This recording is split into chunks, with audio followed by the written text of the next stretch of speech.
Shri A Sajeevan, ഇപ്പോൾ ഈ ഊരാളുങ്കൽ സൊസൈറ്റിയുടെ സിഒ പറയുന്നത് സമയമെടുത്ത് തന്നെ ചെയ്യേണ്ട കാര്യങ്ങളാണ്. ഈ തരത്തിൽ ചോർച്ചയുണ്ടെങ്കിൽ അത് പരിഹരിക്കാനുള്ള കാര്യങ്ങളും ചെയ്തുകൊണ്ടിരിക്കുകയാണ്. അങ്ങനെ ഈ കെട്ടിടത്തിൽ ചോർച്ചയുണ്ട് എന്ന് പറയുന്നിടത്ത് വെള്ളം കെട്ടി നിർത്തിയിട്ടുള്ള പോണ്ടിംഗ് ടെസ്റ്റ് അത് നടത്തിക്കൊണ്ടിരിക്കുകയാണെന്നാണ് പറയുന്നത്. ശരിയായിരിക്കാം, അങ്ങനെ ടെസ്റ്റ് നടത്തുകയാണ്, ടെസ്റ്റുകൾ നടത്തിയിട്ട് തന്നെയാണ് കൊടുക്കേണ്ടതും. പക്ഷെ ഇത് കൈമാറിയ വീടാണല്ലോ, അവിടെ ഇനി വെള്ളവും വൈദ്യുതിയും മാത്രമേ കിട്ടാനുള്ളൂ, ബാക്കി എല്ലാമായി എന്ന് പറഞ്ഞതാണ്. അപ്പോൾ കൈമാറിയിട്ടില്ല എന്നിപ്പോൾ മന്ത്രി പറയുകയും ചെയ്യുന്നു. ഈ വീടുകൾ കൈമാറിയിട്ടില്ല എന്നൊരു യാഥാർത്ഥ്യം അവിടെ നിൽക്കുകയാണ് ശ്രീ എ സജീവൻ. അതോടൊപ്പം തന്നെ ഇപ്പോൾ ഒരു കോൺഗ്രസ്സുകാരനാണ് ഈ പരാതി പറഞ്ഞത് എങ്കിൽ ഒരു കോൺഗ്രസ്സുകാരൻ സർക്കാരിൻ്റെ ഉറപ്പിൽ വിശ്വസിച്ച് സർക്കാർ നൽകുന്ന വീട് വാങ്ങാം എന്ന് തീരുമാനിച്ച കോൺഗ്രസ്സുകാരൻ കൂടിയാണല്ലോ. അപ്പോൾ അതുകൂടി അവിടെ നിൽക്കുകയാണ്. ചോദ്യങ്ങൾക്ക് കൃത്യമായ ഉത്തരം ലഭിക്കുന്നുണ്ടോ ശ്രീ എ സജീവൻ? മന്ത്രി കെ രാജൻ അവിടെ ചെന്ന് കാണിച്ച ആ പരിശോധന ശരിയായ പരിശോധനയാണ് എന്ന് അങ്ങേക്ക് തോന്നുന്നുണ്ടോ? സ്മൃതി, താങ്കൾ ചോദിച്ച ചോദ്യങ്ങളിൽ അവസാനത്തെ ചോദ്യത്തിന് ഉത്തരം പറഞ്ഞുകൊണ്ട് തുടങ്ങാം. രാജൻ ഒരു എൻജിനീയർ അല്ല. രാജൻ ഈ പണിയിൽ ഒരു വൈദഗ്ധ്യവും ഇല്ല. പിന്നീട് എന്തിനാണ് അദ്ദേഹം അവിടെ പോയിട്ട് ഈ പരിശോധന നടത്തുന്നത്? ഒരു കാര്യം, ഇത്തരം കാര്യങ്ങളൊക്കെ നിർമ്മാണ പ്രവർത്തനവുമായി ബന്ധപ്പെട്ട കാര്യങ്ങളിൽ അതിന് ചീഫ് എഞ്ചിനീയറോ എക്സിക്യൂട്ടീവ് എഞ്ചിനീയറോ അതേപോലുള്ള എഞ്ചിനീയർമാരുണ്ടാവുമല്ലോ, അവർക്കാണല്ലോ സാങ്കേതിക വൈദഗ്ധ്യം ഉണ്ടാവുക. അവരാണ് ഇത് പെൻസിൽ കൊണ്ട് വരച്ചതാണോ ചോക്ക് കൊണ്ട് വരച്ചതാണോ വിള്ളലാണോ എന്നൊക്കെ കണ്ടെത്തിയിട്ട് പറയേണ്ട ആളുകൾ. അവിടെ മന്ത്രി പോയിട്ട് തട്ടുംപുറത്ത് കയറിയിട്ട് താങ്കൾ പണ്ട് ഉപയോഗിച്ച ഒരു കാര്യം നാടകം നടത്തേണ്ട കാര്യമില്ല.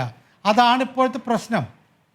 അവിടെ നൗഫലിനോട് സംസാരിക്കാൻ പോലും മന്ത്രി പോവേണ്ടതില്ല. കാരണം ഇങ്ങനെ ഒരു സംഭവം ഉണ്ടായാൽ അത് പരിഹരിക്കേണ്ട ചുമതല ബന്ധപ്പെട്ട ഉദ്യോഗസ്ഥന്മാർക്കാണ്, കരാർ ഏറ്റെടുത്തിട്ടുള്ള ആളുകൾക്കാണ്. അവരാണ് പരിഹരിച്ചതിന് ശേഷം മാത്രമേ പറ്റൂ. പിന്നെ ആരാണത് മാർക്ക് ചെയ്തത് എന്ന കൂടി ചോദ്യം കൂടി മന്ത്രിക്ക് മനസ്സിൽ തോന്നേണ്ടതായിരുന്നില്ലേ?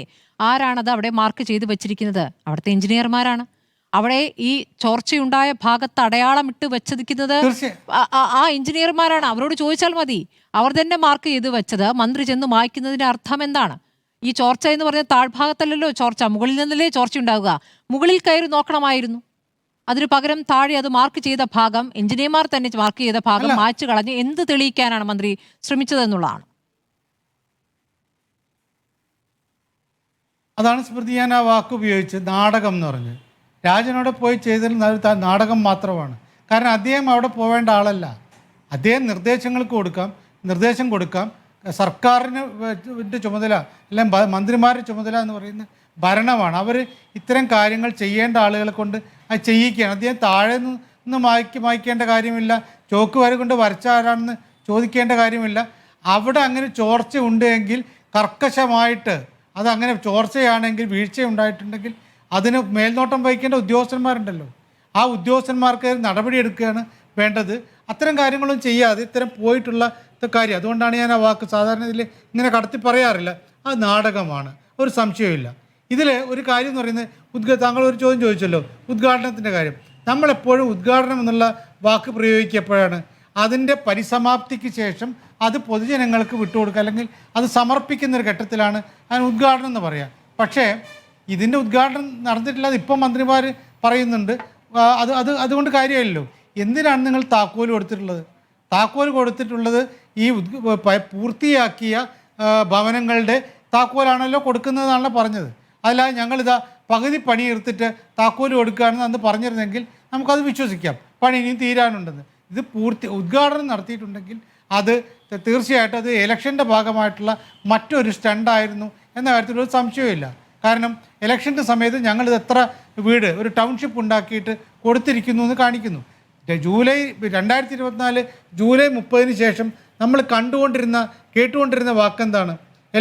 പ്രധാനമന്ത്രി മുതൽ ഇങ്ങോട്ടേക്ക് എല്ലാ ആളുകളും നേതാക്കന്മാരെല്ലാവരും വന്നിട്ട് പറഞ്ഞ് ഞങ്ങൾ നിങ്ങളോടൊപ്പം എന്നാണ്. ചൂരൽമല മുണ്ടക്കൈ ഭാഗത്തുള്ള ആളുകളോടൊക്കെ അവർ ഈ ദുരന്തത്തിൽ നിന്ന് രക്ഷപ്പെട്ട ആളുകളോട് പറഞ്ഞ് ഞങ്ങൾ നിങ്ങളോടൊപ്പമുണ്ട്, നിങ്ങൾ ഒറ്റയ്ക്കല്ല എന്നായിരുന്നു. അത് ആവർത്തിച്ച് പറഞ്ഞു. 2 വർഷത്തോളമായില്ലേ. ഇപ്പോഴും വീട് വെച്ച് കൊടുക്കുന്നതിനെ കുറിച്ചുള്ള പ്രശ്നമാണ്. കോൺഗ്രസ്സുകാർ പറയുന്നു ഞങ്ങൾ പിരിച്ച പണം ഞങ്ങൾ കൊടുത്തോളും, ഞങ്ങളുടെ സേവനമാണ്. നിങ്ങൾ സേവനം ചെയ്തോളൂ.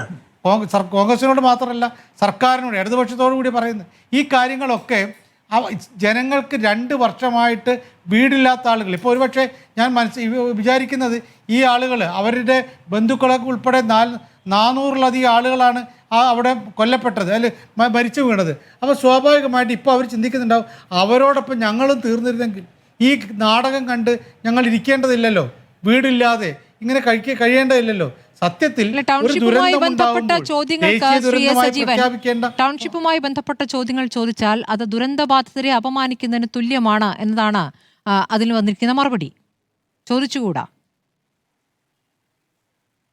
അതെ, അല്ല ചോദിക്കുന്നതല്ല, മറുപടി പറയാതിരിക്കുന്നതാണ് അവരവമാനിക്കുന്നത്. ഞാനതാണ് പറയുന്നത്, ചോദിക്കേ തീരൂ. കാരണം ഒരു വർഷം 2024 ജൂലൈ കഴിഞ്ഞിട്ട് ഏപ്രിൽ മാസം ഓഗസ്റ്റ് മാസമോ അല്ലെങ്കിൽ സെപ്റ്റംബർ മാസമോ അല്ലല്ലോ നിങ്ങൾ എന്തുകൊണ്ട് വീടുണ്ടായി കൊടുത്തില്ല എന്ന് ചോദിക്കുന്നത്. 2025 ജൂലൈ മാസത്തിൽ പോലും അല്ല, ഇതിപ്പോൾ 2026 ഇപ്പോഴും എന്തുകൊണ്ട് വീടുണ്ടാക്കുന്നില്ല എന്ന് ചോദിക്കുന്നു, എന്തുകൊണ്ട് ചോർച്ചയുണ്ടാവുന്നു എന്ന് ചോദിക്കുന്നു.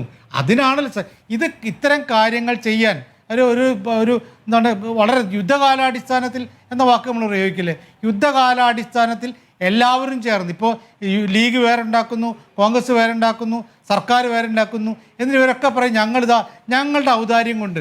അങ്ങനെ ഇവരാരും ഔദാര്യം ഇല്ലല്ലോ, ഇവരെല്ലാവരും ഫണ്ട് പിരിച്ചിട്ടുണ്ട്, നാട്ടുകാരുടെ അടുത്ത് മുഴുവൻ പണം പിരിച്ചിട്ടുണ്ട്. ആ നാട്ടുകാർ പണം കൊടുത്തിട്ടുള്ളത് ഇവരുടെ ഈ ദുരന്തത്തിൽപ്പെട്ട ആളുകളോടുള്ള സഹതാപം കൊണ്ടാണ്. അപ്പോൾ അങ്ങനെയുള്ള ആളുകൾക്ക് എത്രയും പെട്ടെന്ന് എവിടെ നിന്നൊക്കെ ഫണ്ട് ശേഖരിക്കാമോ ഉണ്ടായിട്ട് കൂട്ടായിട്ട് നടത്തേണ്ടിയിരുന്നു. അത് വോട്ടാക്കി മാറ്റാനുള്ള ശ്രമമല്ല നടത്തേണ്ടി. ഇപ്പോൾ സത്യത്തിൽ അവരപഹസിക്കുന്നത് ഇപ്പോഴുള്ള വിവാദങ്ങളാണ്. നൗഫലിനെതിരെ നടക്കുന്ന ഈ സോഷ്യൽ മീഡിയ ഭീകരമായിട്ടുള്ള ആക്രമണം ഉണ്ടല്ലോ, അതൊക്കെ അദ്ദേഹം ദുരന്തബാധിതനാണ്, അദ്ദേഹത്തിന് ഭീകരമായ നഷ്ടമുണ്ടായിട്ടുണ്ട്. അങ്ങനെയുള്ള ഒരാളോട് അദ്ദേഹം ഏത് പാർട്ടിക്കാരനാണെന്നുള്ളത് എനിക്കറിയില്ല. നൗഫലിൻ്റെ പാർട്ടി ഏതാണ്, കോൺഗ്രസ് ആണോ, ലീഗാണോ, BJP ആണോ, അതൊന്നും നമുക്കറിയില്ല. അദ്ദേഹം ദുരന്തബാധിതനാണോ അല്ലേ എന്നുള്ളതാണ്.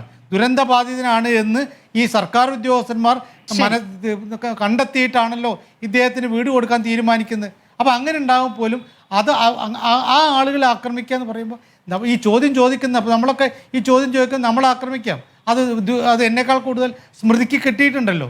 അപ്പോൾ അതല്ല പ്രശ്നം. അതിനേക്കാൾ വലിയ പ്രശ്നം ഇവരാണ്. ഈ പറയുന്ന ആളുകളുണ്ടല്ലോ, ഇത് രാഷ്ട്രീയമായിട്ട് മുതലെടുപ്പ് നടത്തുന്ന ആളുകളാണ്. സത്യത്തിൽ മുണ്ടക്കൈ ചൂരൽമല ദുരന്തത്തിൽ മരിച്ചുപോയ 400-ലേറെ ആളുകൾക്കെതിരെ അവരെയും പരിഹസിക്കുന്നത്, അതിന് രക്ഷപ്പെട്ടിട്ട് ഇപ്പോഴും എവിടെയുമില്ല അനാഥപ്രേതങ്ങളെപ്പോലെ നടക്കുന്ന ഈ പാവപ്പെട്ടവരെയും പരിഹസിക്കുന്നത്. ശരി.